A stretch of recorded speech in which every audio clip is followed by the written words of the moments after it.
नमस्कार दोस्तों, आप सभी का स्वागत है ऑनलाइन कक्षा के हमारे इस चैनल में।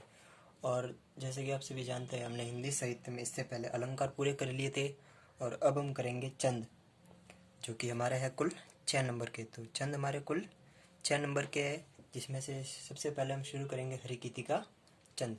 तो चंद शुरू करने से पहले हम जान लेते हैं चंद क्या होते हैं। तो चलिए देखते हैं चंद। तो चंद का अर्थ है कि एक ऐसी रचना जिसमें यति, गति, लय, तुक आदि का ध्यान रखकर जो रचना की जाती है वह चंद कहलाती है। अर्थात एक रचना जिसे पूरी तरह सहेज कर बनाया गया हो वह चंद कहलाती है। तो चंद के अंदर आती है यति, गति, लय, तुक और गण। ये कुछ छंद के अंदर होते हैं। तो यति का तात्पर्य, हम जैसे कोई दोहा कहानी लिखते हैं तो उसमें जो निश्चित स्थान पर एक विराम रखते हैं उसे यति कहा जाता है। फिर गति, यानी हमने जो कविता या दोहा लिखा है वह एक संगीतात्मक लय के साथ हो, यह गति कहलाता है। फिर लय, उसे बोलने का जो एक तरीका होता है वो लय होती है। फिर तुक क्या होता है कि जो हमारे दोहा या कहानी के जो अंतिम जो शब्द होता है उसकी दो मात्रा, अंतिम जो शब्द होता है उसकी जो मात्राओं की समानता, जैसे मिलकर आओ, मिलकर खाओ, तो जो अंतिम समानता मिल रही है वह तुक कहलाती है। और गण होता है, कोई भी शब्द होते हैं जिसके अंदर 3 मात्राएं होती है, जैसे भारत, तो यह है हमारा गण है। और जैसे इसके अंदर भ पे 2 मात्रा है, र पे 1 मात्रा और त पे 1 मात्रा। जनरली ये सब हमें वैसे पूछा नहीं जाएगा, लेकिन चंद को जानने से पहले यह हल्का सा एक जानना बहुत जरूरी होता है कि चंद आखिर होते क्या है। तो चंद की परिभाषा मैंने बता दी, एक ऐसी रचना जिसमें यति, गति, लय, तुक, गण आदि का ध्यान रखकर जो रचना की जाती है वह चंद कहलाती है, जिसके अंदर यति, गति, लय, तुक और ये सब होते हैं। तो यति क्या होती है, जो बीच में विराम होता है वह यति। गति यानी एक संगीतात्मक लय, फिर लय, फिर तुक, अंतिम 2 मात्राओं की समानता, और गण 3 शब्दों को गण कहा जाता है। और उसके अंदर गण होते हैं यगण, बगण, मगण, नगण, तगण, रगण, ये सारे गण होते हैं। लेकिन हमें इतना सब जानना आवश्यक नहीं है, और वैसे भी आपने इन सब के बारे में कक्षा 11वीं में तो जान ही लिया होगा। तो चलिए हम शुरू करते हैं अपने चंद से। तो हमारा जो सबसे पहला जो चंद है वो है हरिगीति का चंद। तो वैसे चंद 2 प्रकार के होते हैं, एक होते हैं मात्रिक चंद और एक होते हैं वर्णिक चंद। मात्रिक चंद जिनमें मात्राओं की संख्या निश्चित होती है मात्रिक चंद कहलाते हैं, और वर्णिक चंद जिनमें वर्णों की संख्या निश्चित होती है वर्णिक चंद कहलाते हैं। तो शुरू करते हैं। सबसे पहला है हमारा हरिगीति का चंद। तो हरिगीति का चंद में आपको प्रश्न इस प्रकार से पूछा जाएगा, या तो आपको कहा जाएगा हरिगीति का चंद की परिभाषा लिखिए। परिभाषा तो नहीं होती वैसे, हरिगीति का चंद के लक्षण दीजिए, हरिगीति का चंद के लक्षण, या फिर उसका कोई उदाहरण बताइए, या कोई उदाहरण दिया हुआ होगा और आपको पूछ लिया जाएगा कि इसमें कौन सा चंद है, या जो लक्षण है वो लक्षण लिखकर पूछ दिया जाएगा कि इसमें कौन सा चंद है। तो सबसे पहले हरिगीति का चंद। तो जो हरिगीति का चंद है उसके हम देख लेते हैं लक्षण। तो लक्षण में हरिगीति का चंद का सबसे पहला लक्षण यह है कि यह एक मात्रिक चंद है। कौन सा चंद है? मात्रिक चंद। तो मात्रिक चंद है, इसका मतलब इसमें जो संख्या होगी वो मात्राओं की होगी, यानी इसमें मात्राओं की संख्या निश्चित होगी। तो पहला लक्षण क्या है हमारा, हरिगीति का चंद एक मात्रिक चंद। दूसरा है कि प्रत्येक चरण में 28 मात्राएं होगी। प्रत्येक चरण में 28 मात्रा होगी, यानी हमारी जो एक लाइन होगी पूरी, ये जो हमारी एक पूरी लाइन है इसके अंदर जब हम मात्राओं की गिनती करेंगे तो टोटल 28 मात्राएं होगी। ये हो गया हमारा दूसरा लक्षण। फिर तीसरे लक्षण की बात करते हैं।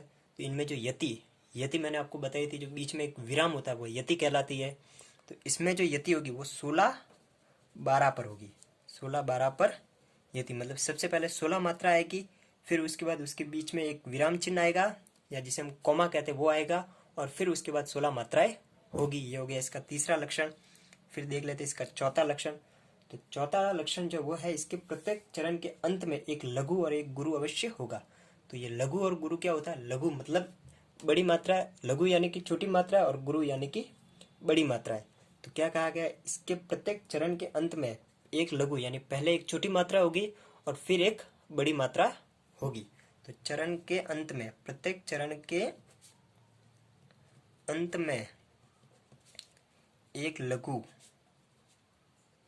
और एक गुरु होगा, गुरु अवश्य होगा। तो हरि गीतिका चंद, हरि गीतिका चंद, कौन सा चंद चल रहा है हमारा? हरि गीतिका चंद। तो हरि गीतिका चंद के लक्षण में पहला लक्षण है ये मात्रिक छंद है, दूसरा है इसमें 28 मात्रा होती है, तीसरा इसमें 16-12 पर यति, और चौथा है प्रत्येक चरण के अंत में एक लघु और एक गुरु अवश्य होगा। तो जैसे कि समझ लीजिए आप इन लक्षणों से कौन सा प्रश्न पूछा जा सकता है। तो सबसे पहले ये पूछा जा सकता है एक मात्रिक छंद का उदाहरण दीजिए, तो आप हरि गीतिका छंद लिख सकते हैं। उसके बाद पूछा जा सकता है कि वह कौन सा छंद है जिसमें 16-12 पर यति होती है, तो हरि गीतिका छंद है। तो इस प्रकार से प्रश्न पूछा जा सकता है। तो छंद होने के बाद अब हम इसका एक उदाहरण भी देख लेते हैं। अगर आपको कह दिया जाए कि हरि गीतिका छंद का एक उदाहरण लिखिए, तो वो उदाहरण कुछ इस प्रकार होगा। जो चाहता संसार में कुछ मान और सम्मान है, जो चाहता संसार में कुछ मान और सम्मान है, उसके लिए उस मंत्र में बढ़कर न और विधान है। जिसको न निज गौरव तथा निज देश का अभिमान है, वह नर नहीं नर पशु निरा है और मृतक समान है। आप इसके अलावा भी और कोई उदाहरण जो आपको सही लगे वो याद कर सकते हैं, लेकिन ये ध्यान रखना कि वो उदाहरण आपको अच्छी तरह से याद होना चाहिए। और उदाहरण याद होने के साथ साथ आप उसमें सही प्रकार से मात्राएं भी लिख सकते थे। इसमें मात्राएं किस प्रकार से लिखेंगे ये मैं आपको अभी बता देता हूँ। जैसे कि हमने कहा था ये जो एक लाइन है इसके अंदर 28 मात्राएं होगी, तो सबसे पहले हम गिनते इसके अंदर 28 मात्रा है या नहीं।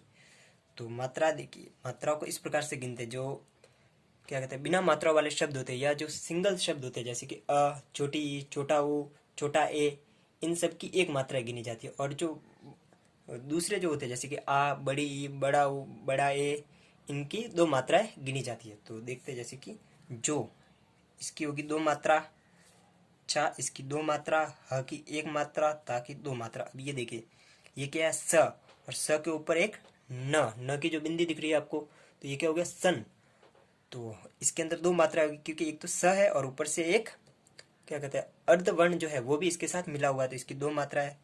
फिर उसके बाद सा 2 मात्रा, र पे 1 मात्रा, फिर ये देखिए मैं पे 2 मात्रा है, फिर कू कौन सा छोटा वाला कू है तो इसके अंदर 1 मात्रा है, और फिर च पे 1 मात्रा, फिर माँ पे 2 मात्रा है, न पे 1 मात्रा, और ओ पे 2 मात्रा, र पे 1 मात्रा, फिर स पे ये स और इसके साथ वाला ये म। क्योंकि जो छोटा सा वर्ण होता है या जो अर्ध वर्ण होता है वो हमेशा ऐसे वर्णों के साथ लगता है जिसके अंदर 2 मात्रा नहीं हो। जैसे देखिए ये तो म के साथ में क्या आगे मात्रा लगी हुई है तब वो माँ बना, लेकिन ये क्या सिर्फ स। तो ये जो छोटा वाला जो वर्ण होगा वो इस वाले वर्ण के साथ जुड़ेगा अपने आगे वाले वर्ण के साथ, तो ये क्या हो गया सम। तो यहाँ पे 2 मात्रा है, माँ 2 मात्रा और न पे 1 मात्रा, और इसके आगे जो लिखा हुआ वो है, तो है पे 2 मात्राएं होती है। तो हमने मात्राओं की गिनती कर ली। तो गिनते 2 2 4 5 6 7 8 9 10 11 12 13 14 15 16 17 18 19 20 21 22 23 24 25 26 27 28। कितनी मात्रा होगी हमारे? पूरी 28 मात्राएं होगी। फिर 28 मात्रा होने के बाद हमें इस पे कितने पे यति लगानी थी? 16-12 पे। तो मैं गिनता हूँ 2 2 4 5 6 7 8 9 10 11 12 13 14 15 और एक ये 16। जैसे ही 16 मात्रा पूरी होगी यहाँ पे आ जाएगा एक कॉमा, जो कि यहाँ पे 16 मात्रा और यहाँ पे 12 मात्रा है।